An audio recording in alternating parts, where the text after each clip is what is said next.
Jadi dulu itu ada salah seorang orang besar yang negur itu orang besar juga. Yang pantas menegur orang besar adalah orang yang lebih besar. Sedangkan orang yang tidak besar mau negur orang yang besar itu sepertinya kurang ajar, kurang adab gitu. Nah, ada salah seorang pencinta Rasul, dohir wa batin. Seluruh hidupnya digunakan untuk cinta Rasul. Kitab-kitabnya cinta Rasul, qasidahnya cinta Rasul, istrinya cinta Rasul, putrinya cinta Rasul, putranya cinta Rasul, sak pembantunya sekali cinta kepada Rasul. Namanya Syekh Yusuf Al-Nabhani. Beliau punya satu syair. Syairnya sangat terkenal. Kalau antum punya kopiah, di situ ada trompah. Nah, di situ ada syairnya Syekh Yusuf An-Nabhani.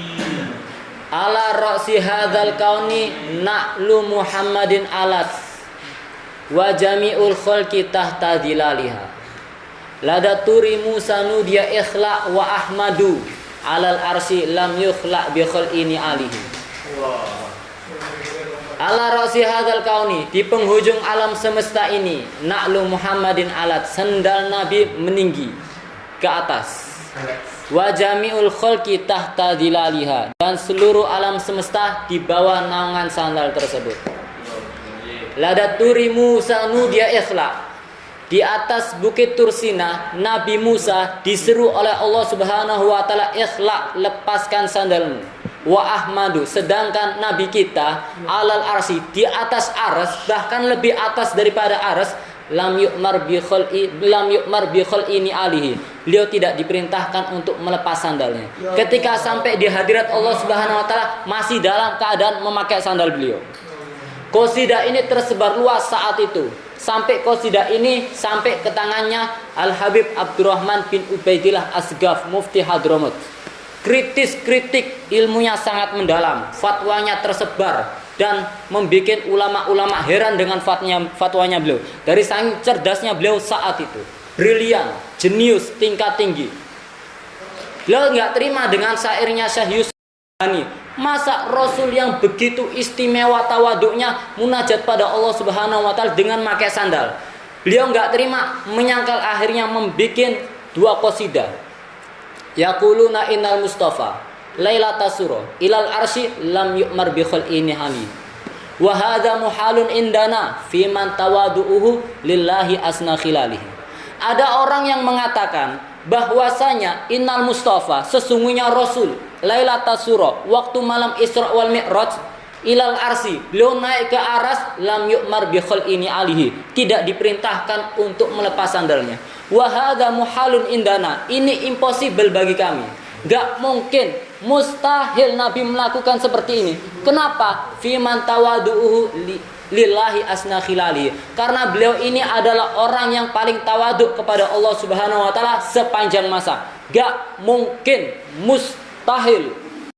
Akhirnya malamnya beliau tidur, dalam mimpi melihat Rasul mendatangi beliau, dan Rasul membawa satu lembar kertas isinya syair Syekh Yusuf An-Nabhani. Kemudian Rasul datang kepada cucunya ini dan berkata, wahai cucuku Abdurrahman bin Ubaidillah Asgaf, coba kamu lihat dua syair ini dan kamu rujuk kitab Bukhari, kamu akan menemukan jawabannya.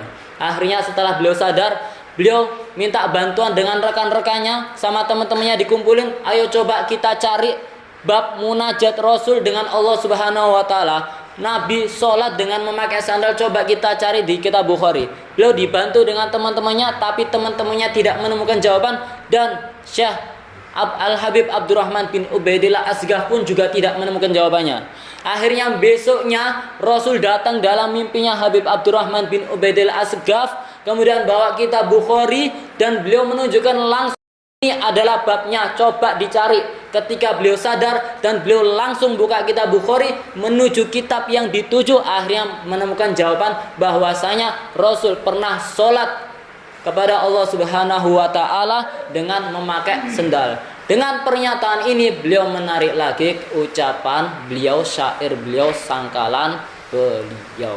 Nah, cerita ini diceritakan langsung oleh Habib Abdurrahman bin Ubaidillah Asgaf kepada Habib Alwi bin Abbas Al-Maliki ketika bertemu di satu pertemuan.